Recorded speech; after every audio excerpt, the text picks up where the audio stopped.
TBC 클리닉 건강 365 오늘 두 번째 주치 파티마 병원 흉부외과 전문의 김병호 과장과 함께하겠습니다. 네, 어서 오세요. 안녕하십니까? 안녕하세요. 예, 사실 요즘 연말이라서 굉장히 좀 들뜨면서 뒤숭숭한 분위기도 조금은 느껴지는데 우리 네. 선생님께서는 늘 환자를 돌보시느라고 바쁘시잖아요. 그래요. 연말 분위기를 좀 느끼시는지 모르겠습니다. 이제 외상 환자를 만나게 되면 이제 저희 흉부외과는 대부분 이제 가슴을 다치기 때문에 그렇겠네요. 이렇게 호흡 곤란이나 이런 분들이 많지 않습니까? 네. 그러다 보면 인공호흡기를 달아야 되고 또 그런 경우에는 또 밤을 새면서 옆에 같이 있어줘야 되거든요. 아. 이제 그러다 보면 이제 또 약속 한 게 또 이제 취소가 되고 그렇겠네요. 그러면서 이제 또 친구 사이도 좀 멀어지기도 하고 뭐 부부 관계도 좀 문제가 생기기도 해가지고 아이고. 그럼에도 불구하고 또 그런 분들이 잘 나와서 네. 또 이제 회사에 아주 중요한 역할을 하시는 분들은 뭐 과거에 제가 경험한 데 따르면 그런 분들이 나중에 회사에 사장님 오셔가지고 오. 네, 귀한 분 살려주셨다고 하신 분도 계셔서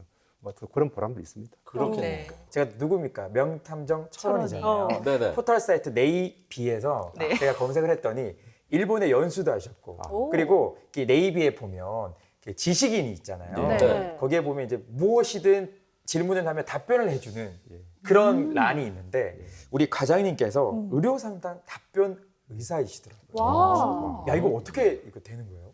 뭐 우연히 또 저희 대한의사협회에서 또 그런 자리가 있는데 신청하지 않겠느냐 해서 신청을 했더니 또 이렇게 뭐 이제 합격이 돼가지고요. 네네. 그래서 제가 한 540개 정도 답변을 달았는데 대부분 흉부외과 질환들입니다. 그래서 이제 과거에 저희 질환 중심으로 해서 뭐 이제 폐나 식도나 또 흉벽 오늘 이야기할 오목가슴 새가슴 이런 뭐 흉벽 질환이나 기흉과 같은 병들 질환 중심으로 제가 답변을 많이 했는데 이제 저뿐 아니라 많은 분들이 또 도와주셔가지고 이제 많이 답변을 하시더라고요. 그러다 보니까 이제 제가 좀 쉬어도 되겠다 그러셨는데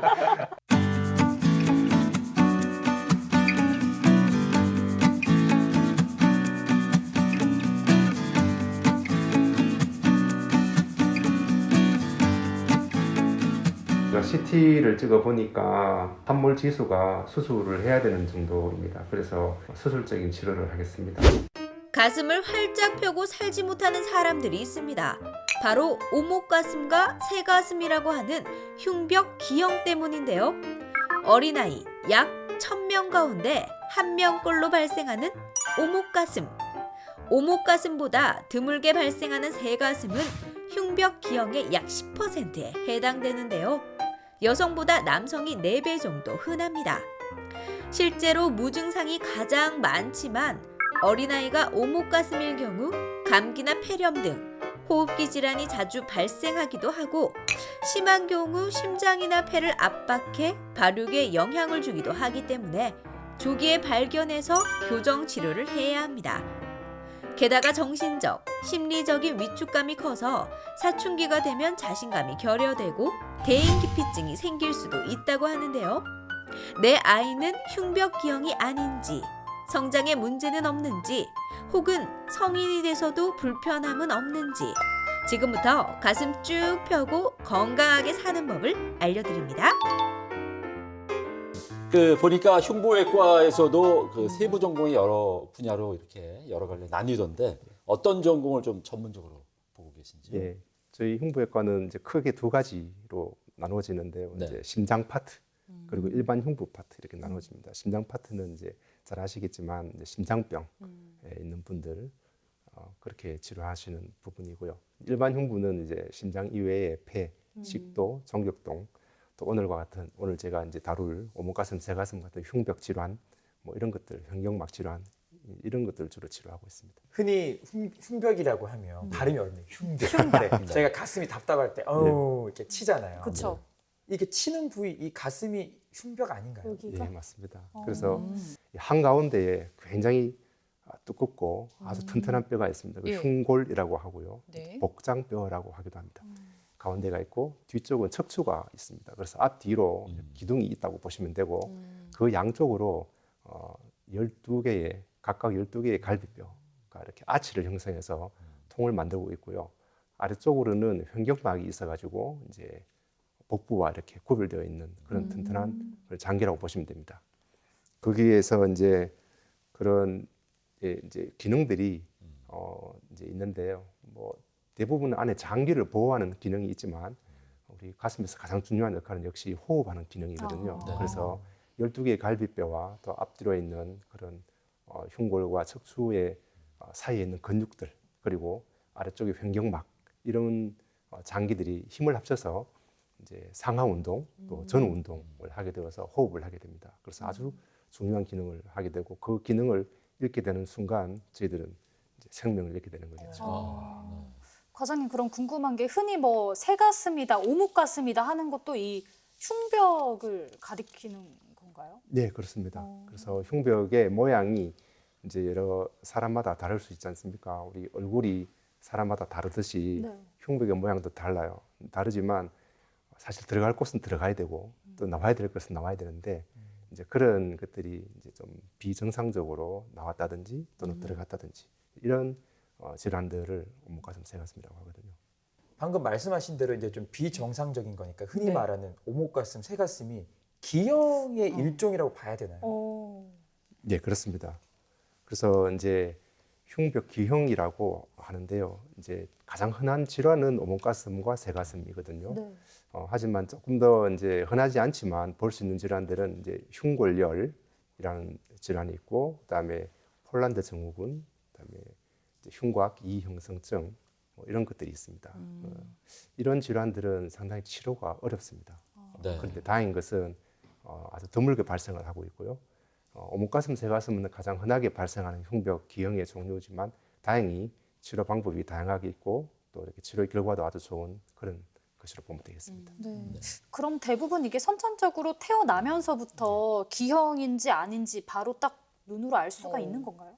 예, 제가 외래에서 보면 가장 많이 듣는 질문이기도 합니다. 아, 네. 예, 그런데 이제 오늘 제가 말씀드릴 오목가슴과 새가슴을 비교하자면 오목가슴인 경우에는 태어나자마자 대부분은 알 수 있습니다. 왜냐하면 첫 호흡 때 들숨을 들이쉴 때 가슴이 함몰되는 것을 누구나 볼 수 있거든요. 근데 새가슴은 반대이기 때문에 호흡에 큰 영향을 받지 않습니다. 그래서 그냥 그렇게 모르고 지내다가 초등학생 정도 되었을 때 대부분 아빠랑 목욕탕에 가서 발견되는 경우가 많습니다. 아하. 예, 그래서 오목가슴은 아주 일찍부터 발견되어서 이제 심한 애들은 뭐 폐렴이나 감기 같은 증상을 보이는 경우도 있지만 새가슴인 경우에는 아무 증상 없이 그렇게 지내다가 그렇게 발견되는 경우가 많습니다. 네. 뭐 새가슴, 오목가슴 보면은 네. 흔하게 발견할 수 있는 경우도 있는 것 같아요. 저도 어릴 때 보면은 오목가슴 가진 친구가 있었거든요. 예. 근데 뭐 저희는 잘 모르니까 괜찮겠지 했는데 그 친구는 컴플렉스를 네. 좀 갖고 있는데 네. 또 가만히 보니까 기침을 자주 하더라고요. 근데 네. 이 오목가슴인 거하고 기침을 자주 하는 게 관계가 있습니까? 예, 아까 말씀드린 것처럼 새가슴보다는 오목가슴이 조금 더 증상이 있습니다. 왜냐하면 함몰이 되어 있어서 이게 이제 폐를 압박을 시키기 때문에 결국 이제 폐 안에는 기관지가 있고요. 그래서 그 기관지가 압박이 되면서 안에 있는 분비물들이 잘 나오지가 않습니다. 그러다 보니까 이제 기침을 하게 되고 이제 기침만 하면 괜찮은데 이게 이제 좀 반복이 되다 보면 안에서 이제 모세 기관지염이라든지 또는 기관지염 조금 더 이제 진행되면 폐렴까지 올 수 있는. 그래서 마른 기침하는 건 약간은 예, 이제 뭐 영향이 있을 수 있습니다. 예. 겉으로 봤을 때 모양뿐만 아니라 속에도 이렇게 문제가 있을 수가 있으니까 네. 더 심각할 수 있겠네요. 근데 과장님께서 오목가슴을 태어날 때 바로 알 수 있다고 했잖아요. 네, 예. 그러면 선천적인 거라는 건데, 예. 그럼 유전과도 이게 관련이 있는 거예요? 예, 그 역시 제가 외래에서 가장 많이 듣는 질문입니다. 물어보고 워낙 싶었어요. 이제 예, 네. 자기가 조금 문제가 있으니까 혹시 우리 아이가 태어나면 또 그렇게 되지 않을까 네. 하는 건데 이제 처음에 말씀드렸던 흉곽 뭐 이형성증이라든지 뭐 이형이왕증 이런 병들은 사실 그 유전적인 소인이 있는 질환입니다. 그러나 다행히 오목가슴, 새가슴은 저희들이 유전적인 변이가 없습니다.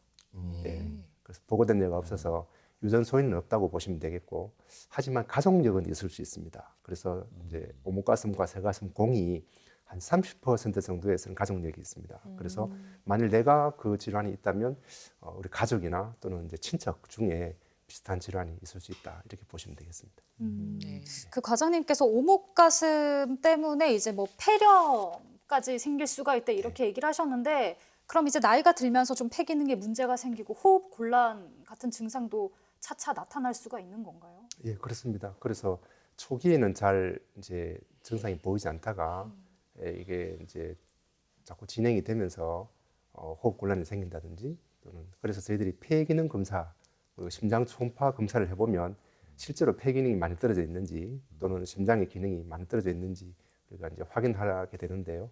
뭐 대부분의 경우는 그런 이상은 없지만 특히 증상을 호소하시는 분들은 검사를 해보면 폐 기능이 좀 떨어져 있다거나 심장의 판막에 좀 문제가 생긴다거나 그런 경우를 관찰할 수 있습니다. 네. 흉벽 기형 가운데 이제 오목가슴에 대해서 지금 얘기를 나누고 있는데 네. 이 오목가슴을 정확히 판별하기 위해서 네. 그냥 단순히 눈으로만 육안으로만 판단할 수 있는 건지 아니면 엑스레이를 좀 찍어봐야 하나요? 어떻습니까? 저희 병원에 오시는 분들은 네. 대부분 집에서 부모님들이 진단을 해서 오시거든요. 오, 아. 집에 그 말은- 엑스레이가 있나요? 일인 집에 엑스레이. 엑스레이나 CT가 없는데도 네. 불구하고 그러게요. 오시잖아요. 그 이유는 네. 육안으로 표시가 나거든요. 네. 아까 말씀드렸지만 네. 새가슴 같은 경우에는 아버지가 목욕탕 가서 우리 아이 가슴이 왜 이렇게 튀어나왔지? 이렇게 해서 데리고 오고 이제 여자 아이들은 어머니가 이렇게 또 가슴 살피다가 너 왜 이렇게 들어갔지? 이렇게 해서 이제 오시게 되거든요. 네. 그런데 이제 오실 때는 저희가 보기에는 아주 경미한데 어. 부모님들이 굉장히 심하게 생각해 오시는 분도 계시고 저희가 보면 굉장히 심한데 네. 본인이나 가족은 전혀 문제가 없다고 생각하고 어. 옆에서 누군가가 이제 개인 병원에 감기 때문에 예. 또는 여러 가지 이유로 병원을 찾았다가 그 병원의 선생님이 이거 병원에 가보시라고 해서 네네. 오시는 분도 아. 가끔 있습니다. 아하. 예, 그래서 이제 대부분 육안으로는 진단할 수 있는 거지만 이제 신체 부위 중에서 가슴은 특히 이제 뼈만 있는 게 아니라 네. 근육도 있고 지방이 있거든요. 특히 여성분들은 유방도 있잖아요. 그러다 보니까 이게 실제 그 골격의 모양과 외관에 보이는 모양이 다를 수 있습니다. 아. 그래서 저희가 이제 흉부 엑스선을 이제 전면에서 찍고 또 측면으로 찍고 또 그 이후에 이제 흉부 단층 촬영 CT라고 하죠. 찍어보면 정확하게 골격의 모양을 알 수가 있고 함몰이 어느 정도 되었는지 객관적인 지표를 저희들이 측정할 수가 있습니다. 그러면 이제 치료를 할지 말지 결정하게 되겠죠. 예, 일단 뭐 정확하게 진단 받으려면 병원을 가야 되겠네요. 예. 어머니가 눈으로 보는 게 아니라. 사실 이 오목 가슴이 심하게 되면은 네. 우리 여성들 여자의 경우에는 컴플렉스가 될 수도 있고 네. 나중에 가슴 발육에도 문제가 될 수 있다고 하셨잖아요. 맞습니다. 예. 그러면 수술을 받아야겠네요. 네. 예, 저희들이 이제 그 치료 방법이 꼭 수술만 있는 건 아니거든요. 그래서 뭐 보조기도 있기도 하고, 그다음에 이렇게 진공 뭐 흡입 치료도 있고 수술도 있지 않습니까? 그런 치료를 어떻게 할 건지는 사실 아까 말씀드린 것처럼 이제 엑스선이나 CT를 통해서 정확한 함몰 지수를 측정을 하는 게 좋고요. 그 함몰 지수의 결과에 따라서 이제 이분은 보조기를 하는 게 좋겠다. 또 여기는 수술하는 게 좋겠다. 뭐 그렇게 결정이 되겠죠. 함몰 지수를 측정했을 때 수술이 필요해요. 그러면 수술을 받아야 되는 게 맞는데 그쵸. 특히 어린 자녀들을 데리고 간 부모님 입장에서는 네. 아이고 얘를 아직도 한참 자라나야 될 나이인데 수술을 일찍 시켜도 되나? 글쎄요. 이런 상담도 많이 하실 것 같아요. 맞습니다. 네. 그래서 수술적인 치료가 필요한 아이들 같은 경우에는 뭐 다른 치료도 마찬가지입니다. 뭐 보조기라든지 이런 것들도 일찍 치료하는 게 좋거든요. 네. 왜냐하면 저희가 이제 갈비뼈가 결국은 뼈가 있지만 앞쪽에 흉골에 붙는 자리는 연골이거든요. 물렁뼈예요. 그런데 이 오목가슴과 새가슴이 생기는 원인이 이 연골이 과도하게 성장해서 생기는 거거든요. 네. 그래서 자 이렇게 흉골이 가운데 있잖아요. 근데 양쪽에서 물렁뼈가 길게 자랐어요. 많이 힘을 줄 거잖아요. 예. 네. 그러다가 흉골이 버티다가 예. 앞으로 튀어나올 수도 있고 어휴. 안으로 들어갈 수도 있는 거예요. 하하. 같은 질환으로 보시면 됩니다. 네. 오목가슴과 새가슴은. 아. 그런데 이것이 이제 나이가 들면 들수록 이 물렁뼈가 되게 딱딱해집니다. 뼈처럼. 그러면 교정이 잘 안 돼요. 근데 어릴 때는 이 연골이 굉장히 연합니다. 그래서 보조기도 잘 듣고 네. 또 수술을 해도 이렇게 잘 교정이 되고 네. 그렇게 해서 가능하면 어릴 때 하는 게 좋은데 부모님들은 아까 말씀하신 것처럼 걱정을 많이 하시거든요. 이 어린아이를 어떻게 또 칼을 대고 뭐 이렇게 이야기하시는데 네. 이제 제가 이런 말씀을 해드립니다. 이게 오목가슴과 새가슴만으로 있으면 문제가 안 되는데 결국은 이 흉골에 이 비틀림 현상이 있기 때문에 이걸로 인해서 척추가 같이 힘을 받아요. 하하. 그러다 보면 척추가 이렇게 옆으로 돌아간다든지 좌우로 휘어지는 측만증이 생기게 됩니다. 이거는 생기기 전에 교정을 해놔야 되는데 생기고 나서는 아주 복잡한 치료가 필요하기 때문에 어릴 때 해주는 게 그런 여러 가지 향후에 생기는 복합 질환을 예방할 수 있는 길이기도 하기 때문에 제가 빨리 하는 걸 권해드립니다. 근데 어릴 때라면 예를 들어서 뭐 미취학 아동 때를 말씀하시는 거예요? 아니면 뭐 초등학교? 구체적인 시기. 아, 네. 예. 예리한 그래서 예리한. 예, 가장 좋은 시기는 만 5세 이상입니다. 만 5세 이상. 예, 만 5세가 안 되면 일단 협조가 잘 안 될 수도 있고요. 예. 예, 또 만 5세 정도 되면 이제 쉽게 말하면 말귀를 알아듣거든요. 네. 그래서 치료를 했을 때 잘 따라오게 됩니다. 그럼 너무 어리면 힘들고 그런데 이제 만 5세가 안 되었을 때도 수술하는 경우가 있거든요. 그거는 너무 함몰 지수가 너무 심해서 외관상도 심하지만 실제로 너무 심해서 심장과 폐가 압박이 되고 아주 여러 차례 폐렴으로 입원을 해서 거의 뭐 1년에 뭐 거의 한 달에 한 번씩은 병원에 입원해야 되는 그런 경우에는 5세가 안 되었지만 수술을 하게 되고요. 또 만 5세에 하는 게 가장 좋긴 하지만 또 경우에 따라서는 한 초등학교 3, 4학년까지 정도를 좋은 시기라고 봅니다. 이제 그런데 이제 지금은 많은 분들이 이 병에 대해서 알고 계셔서 일찍 찾아오시는데 한 10년 전만 해도 잘 몰랐어요. 어린 시절을 모르고 지내는 네. 청소년들이 있습니다. 예. 또 성인들이 있어요. 그래서 그런 경우에는 제 경험으로는 한 30대 후반까지도 수술을 해본 적이 있는데 네. 20대, 30대 하는 경우도 있습니다. 네. 그래서 이제 어떤 아이들은 내가 수능을 치고 가벼운 마음으로 하겠다. 이런 아이들은 그때 하는 그것도, 경우가 네. 쌍수처럼. 그래서 참고 그러다가 어. 예, 그래서 20대에도 많이 하게 되고요. 이제 가장 좋은 시기는 그런 만 5세 이후 초등학교 3, 4학년 정도까지가 되겠지만 여러 가지 원인으로 조금 늦춰서 하는 경우도 있다 생각하시면 되겠습니다. 네, 그래요. 그럼 궁금한 게 수술을 딱 했어요. 그럼 네. 이제 완전히 당당하게 가슴 쫙 펴고 살 수 있는 건지 예. 아니면 수술은 했지만 예. 후유증이 또 생길 수가 있는 건지. 그렇죠. 그게 네. 가장 큰 문제죠. 수술을 잘 해야 되는데 저도 열심히는 하지만 잘 안 되는 경우도 있습니다. 예. 근데 이제 이게 저희들이 교정 수술은 우리가 이제 교정 수술이라고 이야기하는 리모델링 수술이거든요. 마치 이빨 교정기를 이렇게 이에 끼우잖아요. 이게 이제 탁 끼워 놓으면 힘을 받아서 이가 저절로 이렇게 자리를 잡거든요. 그런 것처럼 우리 이제 그 오목가슴 교정술도 안에 교정기를 흉골 뒤쪽에다 넣는다고 생각하시면 됩니다. 예. 양쪽에 조금만 이렇게 절개를 해서 근데 그걸 넣어놓고 2년은 있어야 돼요. 예, 우리 이빨 교정기도 최소한의 기간이 있지 않습니까? 네. 근데 2년 동안 이 친구가 가만히 잘 있어야 되는데 우리가 호흡을 자꾸 하지 않습니까? 네. 그리고 운동을 하지 않습니까? 네. 그러다 보면은 이게 움직인다든지 또는 이제 이렇게 다치거나 부딪히거나 이렇게 해서 염증이 생기는 경우 2년 동안을 못 버티는 거예요. 그러면 이제 그 제거를 해야 되니까 그런 경우에는 가슴을 활짝 펴고 살고 싶었는데 조금 부족하게 되는 경우가 있겠죠. 네. 그런 경우가 많지는 않습니다. 네. 그리고 요즘은 이제 수술 기법이 많이 좋아져 가지고 거의 그런 일이 없는 그런 수술이기 때문에 네. 대부분은 가슴을 펴고 살 수 있습니다. 그래요. 다행이네요. 그래.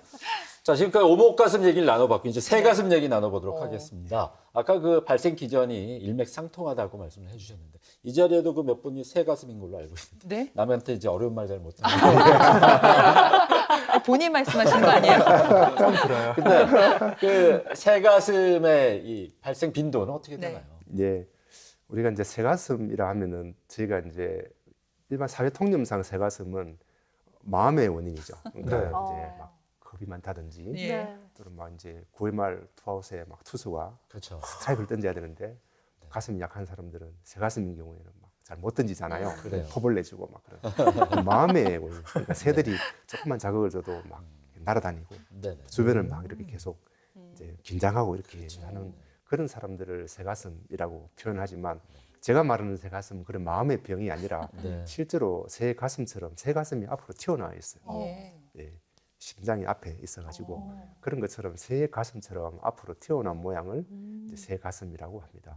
이 새 가슴 빈도는 한 1,000명 정도 아이가 태어나면 그중에 1명 정도입니다. 오목가슴은 한 700명 태어나면 1명 정도임에 비교하면 조금 더 덜 생기긴 하지만 그래도 빈도상 많은 편으로 생각합니다. 네, 그렇군요. 뭐 제가 봐도 가슴이 조금 튀어나왔다 앞부분이 이런 분들이 좀 있더라고요. 살다 예. 보니까. 네. 근데 사실 새 가슴을 갖고 있다고 해도 사는데 지장이 있는 건 아니잖아요. 특별한 증상이나 이상 징후가 있습니까? 예, 오목가슴보다는 새 가슴이 증상이 좀 적습니다. 그런데 새가슴으로 가장 불편할 때가 언제냐면 군에 갔을 때입니다. 예? 군대에 갔을 때 왜요? 저희들이 포복을 하지 않습니까? 예. 어머나. 가슴이 너무 아픈 거예요. 튀어나오지 않습니까? 어머, 어떡해. 그리고 이게 이제 아이들 장난치다가 쉽게 가슴을 부딪히거든요. 그렇죠. 태권도를 한다든지 아이들과 놀다 보면 어. 제일 쉽게 부딪히는 데가 가슴인데 새 가슴은 튀어나온 가슴 때문에 이 피부가 얇아져요. 그러다 보니까 그쪽에 굉장히 통증을 많이 느끼게 됩니다. 그래서 그런 일상적인 생활에서 통증 이외에 좀 심한 아이들은 이 새가슴이 되면서 튀어나온 흉골 때문에 심장이 앞으로 당겨와요. 그러면서 심장 안에 있는 판막들이 역류가 생기게 되는 경우가 가끔씩 있습니다. 그래서 그런 경우도 있고 해서 이제 증상이 없더라도 심장 초음파나 이런 걸 해보는 게 좋겠습니다. 저도 6살 아들이 있거든요, 예. 과장님. 그러니까 이제까지 집중해서 좀 본 적이 없는데 예. 잘 관찰을 좀 해봐야 될 것 같아요. 그러니까요. 특히나 새가슴인 경우에는 예. 제가 또 듣기로는 척추 측만증이 올 수 있다. 예, 음, 맞습니다. 이게 어떤 연관이 있는 거예요? 예, 오목가슴 마찬가지로 이렇게 이제 새가슴도 역시 늑연골이 과도한 성장으로 인해서 흉골을 앞쪽으로 밀어서 생기는 병이지 않습니까? 그런데 이게 대칭형으로 오는 경우는 조금 덜해요. 왜냐하면 양쪽으로 이렇게 골고루 자라서 이렇게 미는 경우는 아주 예쁘게 앞으로 튀어나오거든요. 근데 이게 이제 오른쪽이 조금 더 자라고 왼쪽이 덜 자라는 경우는 왼쪽으로 튀어나와요. 그러면 이게 튀어나오는 힘 때문에 척추가 왼쪽으로 힘을 받아서 이렇게 휘게 되는 거죠. 그래서 빨리 교정을 해주면 척추도 같이 돌아와 주는데 이 교정하지 않고 두면 자꾸 이렇게 돌아가서 척추도 측만증이 생기는 경우가 오목가슴보다 좀 많은 것 같습니다. 지금 앞에서 이제 오목가슴에 대한 설명을 듣고 지금 새가슴에 대해서 설명을 듣고 있는데 네. 두 개 중에 더 안 좋은 거는 뭔가요? 라고 질문을 어렵다. 드리려고 했어요. 네. 아, 이거- 아무래도 오목가슴이지 않을까요? 증상이 더 있으니까. 조심스러워요. 방송 듣는 분 중에 새가슴도 있을 거고 오목가슴도 있을 텐데 그러게요. 예. 제가 이제 장기로 보면 오목가슴이 조금 더 안 좋겠죠. 왜냐하면 함몰로 인해서 생기는 여러 가지 2차적인 현상이 더 많거든요. 뭐 폐가 눌린다든지 심장이 눌려 있는 경우가 많아서요. 그래서 건강의 입장에서는 오목가슴이 좀 더 불리합니다. 네. 근데 외관의 입장에서는 밖에서 보기에는 오목가슴보다는 새가슴이 좀 더 불편합니다. 예, 특히 네. 남자들은 이렇게 수영장도 가야 되고 목욕탕도 가야 되고 여성분들보다는 상체를 노출시키는 경우가 더 많지 않습니까? 군대도 가야 되고. 예, 운동할 때 막 상체 벗고 하기도 하는데 네. 딱 벗었는데 탁 튀어나오면 이제 그러니까 이제 이 친구들이 잘 운동도 잘 안 하려고 하고 네. 친구들하고 같이 수영장 바닷가 잘 안 가려고 합니다. 아하. 또 얇은 옷 입으면 금방 티나- 표가 나잖아요. 티나 나죠. 예, 그래서 이제 그런 경우가 많아서 외관상으로 보면 새가슴도 불리하고 건강상으로 보면 오목가슴이 좀 더 불리하겠죠. 아하. 네, 그렇다면 선생님 그 새가슴도 치료가 불가능한 건 아니겠죠? 예, 치료를 어떻게 하겠죠? 예, 치료는 크게 이제 보조기 치료와 수술적인 치료가 있는데요. 참 다행인 것은 새가슴은 오목가슴에 비해서 보조기 치료가 잘 됩니다. 그래서 눌러지는 보조기가 있거든요. 들어가 있는 가슴은 이렇게 보조기로 이렇게 꺼내기가 힘듭니다. 올리기가. 하지만 튀어나온 가슴은 저렇게 보시는 사진처럼 아주 간편한 보조기를 이렇게 착용하게 되면 이렇게 이제 치료가 되고요. 보통은 한 6개월에서 한 1년 정도 착용하게 되면 아주 효과가 좋습니다. 하루에 한 몇 시간 정도 착용하는 예. 그래서 이제 처음에 한 2주 정도는 하루에 20시간 아, 예, 아. 착용을 하거든요. 그러면 이렇게 사진을 보는 것처럼 착용 전에는 가슴이 튀어나왔지 않습니까? 네. 보조기 착용을 이렇게 하고 2주만 지나면 네. 저렇게 편편하게 우와. 돌아옵니다. 와. 효과가 그런데 되게 좋네요. 예, 좋은데 2주가 되어서 너무 좋아서 하루를 차지 않습니다. 그러면 다시 원상태로 돌아갑니다. 세상에. 예. 일단 왜냐하면 꾸준히 해야 되겠네요. 우리가 이빨 교정기 같은 경우에도 항상 착용을 해야 되죠. 그렇죠. 그래야 이제 교정이 되는데 보조기도 마찬가지입니다. 그래서 저렇게 하루 종일 차야지 가장 이상적이긴 하지만 저희가 일상생활을 해야 되기 때문에 초기에 한 2주 정도는 20시간 해서 흉골이 정상으로 되면 이제 이 친구가 아, 나는 원래 내 위치가 이 자리구나 이렇게 기억을 하게 되어서 아. 그 다음은 한 10시간 정도만 착용을 해도 예. 그 들어간 그 상태가 유지가 됩니다. 네. 그래서 한 6개월 정도 차게 되겠고 한 6개월이 지나면 하루에 한 4시간 정도로 줄여서 나머지 한 6개월 그렇게 하면 하루 서너 시간 정도는 그냥 잘 때 잠시 사든지 네. 밖에 그렇죠. 잠시 나갈 때 네. 차도 되니까요. 그래서 치료가 잘 됩니다. 신기하네요. 그러면 뭐 영구적인 치료 방법인가요? 보조기 치료를 하면 이게 완전히 가슴이 다 펴진다 이렇게 볼 수가 있는 건가요? 예, 저희들이 이제 데이터를 모아 보니까 1년 정도 차면은 좋아지더라. 그렇게 해서 저희들이 이제 1년으로 치료 기간이 정해져 있습니다. 예. 그래도 다행이네. 이렇지 않아도 평소에 가슴을 이렇게 웅크리고 사는 사람들 솔직히 많잖아요. 저만 해도 이제 자세가 별로 안 좋은데 이것도 이제 그 좀 안 좋을 것 같거든요. 이 흉벽에 좀 구부리고 이런 어정쩡한 네. 자세. 네. 혹시 좀 바른 자세를 네. 하고 살아야 될까요? 당연한 질문 아닌가요? 너무 당연한 질문이죠. 네, 그래서 제가 환자분에게 또 이제 부모님들에게 제가 말씀드리는 거는 항상 나는 왕이로서이다. 아, 예, 그 자세가 가장 좋습니다. 나는 그럼 왕 자세는 어떤 네, 자세인가요? 이제 약간 거만하게 해야 가슴을 되나요? 이렇게 어깨를 펴는 거죠. 오. 가슴을 앞으로 내미는 자세입니다. 이제 오목가슴의 경우에는 가슴이 함몰되어 있기 때문에 항상 나도 모르게 가슴이 이렇게 모아집니다. 어깨가 앞으로 이렇게 되는 거죠. 근데 수술하게 되면 이렇게 됩니다. 저절로. 예, 하지만 이게 잘 유지가 돼야 되겠죠. 그래서 나는 항상 너는 왕이야 이렇게 이야기합니다. 나는 왕이다라고 생각하시면 이게 가슴에도 좋지만 허리에도 좋은 네. 걸로 제가 알고 있고 해서 예, 그 생각만 한다면 괜찮을 것 같습니다. 그리고 이제 평소에 하는 운동 중에는 이제 집에서 간단하게 할 수 있는 것은 누워서 네. 이렇게 누워서 아령을 든다든지 앞으로 예, 또는 이제 푸시업이라 그러죠. 네. 발굽히기 하는 것도 상당히 도움이 됩니다. 네, 그렇군요. 알겠습니다. 자, 오늘 이렇게 정말 유익한 정보 함께 들어봤습니다. 네. 혹시 오목가슴이나 새가슴인데 호흡할 때 흉벽에 어떤 통증을 느낀다 하시면 빨리 병원을 찾으셔서 정확한 진단과 치료 꼭 받으시길 바라겠습니다. 네. 오늘 선생님 좋은 말씀 감사드립니다. 네, 수고하셨습니다. 고맙습니다. 네.